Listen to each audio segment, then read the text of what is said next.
Salut à tous, j'espère que vous allez bien. Écoutez, moi je vais très bien. Donc je vous fais cette vidéo justement aujourd'hui, elle est spéciale, c'est sur mon addiction. Alors, je m'explique, depuis l'âge de tout petit, depuis l'âge de 5 ans, je joue à la console. La première console que j'ai eue, et pour les connaisseurs, ça sera la Sega. Après j'ai eu la 64, après j'ai eu toutes les consoles qui existent que tu peux avoir à cette époque-là. Et jusqu'à la PS4, tu vois. J'ai décidé d'arrêter ça parce qu'il est arrivé un truc à la maison. En fait, ma télé n'avait plus de socle. Et en fait, le fait qu'elle avait plus de socle, elle basculait. Et en fait, à un moment, je joue au foot dans la maison avec mon fils, on joue au ballon, du moins. Le ballon, il tape un peu la télé, je remets mal la télé, et à 4h30 du matin, la télé s'explose par terre. Elle se pète sur le petit meuble, elle me pète la vitre et j'ai plus de télé. Ma femme, elle me dit, écoute, ça va, pas de souci, trouver une autre télé, j'ai une cliente qui peut m'en prêter une et tout. J'ai dit, non, mais je veux plus de télé, j'arrête la console. Elle me dit, ah, j'ai dit oui, j'arrête la console parce que, en fait, je me suis rendu compte que ça me prenait, même si j'avais vraiment ralenti par rapport à avant je passais des journées dessus entières. J'ai vu que mon focus n'était pas du tout focus business et que du coup, ça me prenait 60% de mon temps. C'est-à-dire que le soir, je passais pas du temps avec ma femme, j'étais sur la console. J'étais pas là en train d'essayer de travailler mon business ou de réfléchir à autre chose ou de simplement regarder un film. J'étais plus dans un contexte où je devais jouer. Il faut se comprendre, et je comprends les gamers, et je comprends toutes ces personnes-là, et je comprends les personnes qui ont des addictions. Moi, je sais que ça me faisait du bien de me retrouver dans ma console. Pourquoi? Parce que quand je mettais le casque, il n'y a plus rien qui existait. Quand je mettais le casque pour jouer, il n'y a plus rien autour de moi qui existait. Et en fait, le fait que je sache qu'il n'y a plus rien autour de moi, j'étais dans ma bulle, mais vraiment dans une bulle. Tu disparais comme si tu t'éteins de la terre et que tu es dans ce monde. C'est triste en soi parce que tu perds beaucoup de temps dans ta vie, tu rates beaucoup de choses dans ta vie parce que tu te concentres et tu te focuses que sur ta console. Moi, je sais que si je jouais pas ma console, je pétais un câble à un moment. C'est dur pour moi d'arrêter parce que il y a des fois où tu sais, tu vas regarder sur ton téléphone, tu vas sur Twitch, tu regardes quelqu'un jouer, puis tu as envie de jouer. Tu aimes bien un tel jeu, il y a un nouveau perso qui sort, tu as envie de le tester. Quand tu as l'addiction d'un truc comme ça, tu es tout le temps tenté. Une personne qui arrête de fumer, elle est tout le temps tentée par la cigarette parce qu'elle le sent, elle le voit, parce qu'elle s'arrête là-dessus. C'était la même chose pour moi sur la console. Par rapport à ça, je vois une nette évolution, rien que pour moi.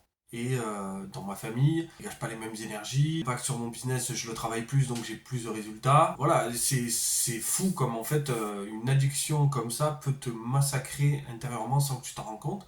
Alors je dis pas que jouer à la play ou jouer à la console c'est mal. Je dis juste que je pense que pour les personnes qui souhaitent vraiment exploser, réussir dans la vie, dans les business, ça doit être quelque chose qui appartient vraiment à un plaisir que tu peux te faire une fois de temps en temps. Mais quand je dis de temps en temps, c'est une fois dans l'année parce que tu es invité chez des potes et tu vas boire un coup et puis ils jouent à la console, tu joues avec eux. Voilà, ça doit être un moment de plaisir comme ça, ou avec ta famille, tu veux faire une petite Switch, tu joues avec eux. Ça m'accaparait tout mon temps. Là, c'est rien. Avant, et ma femme pourra vous le confirmer, et c'était très important pour moi, je sais pas pourquoi, combler cette addiction, de combler ce manque que j'avais à chaque fois. Il y en a qui, quand ils sont pas bien, ils mangent. Pas bien, je joue à la console. Je me mets dans ma bulle et je joue. Ce que j'en ressors de ça, c'est vraiment du bénéfique. Je lis le soir, je m'endors plus apaisé, mon énergie est beaucoup plus bonne et beaucoup plus belle, et je la vois qu'elle va bien, mon fils va bien, l'énergie qu'on s'envoie entre nous trois, elle est vraiment top. Et du coup, je me rends compte qu'en fait, ça fait des années que toutes ces ondes-là, à toutes les personnes autour de moi, et je me dis, ça doit faire du bien aux gens de me plus me voir envoyer ces ondes-là. Ce que te faire comprendre à travers ça, c'est vraiment que tu réfléchisses à ta vie parce que c'est important. Si tu souhaites réellement passer toute ta vie devant un écran virtuel, chose qui ne t'apporte rien, parce que tu en as qui gagnent de l'argent à travers ça, oui, il y en a quelques-uns, je dirais des milliers peut-être, mais tu vas pas plus loin que ça. Il n'y en a pas des millions qui gagnent, on va dire, qui vivent vraiment 100% de ça. Les personnes qui vont essayer de percer là-dedans, essayez si vous le souhaitez, mais ne vivez pas cet échec vraiment mal.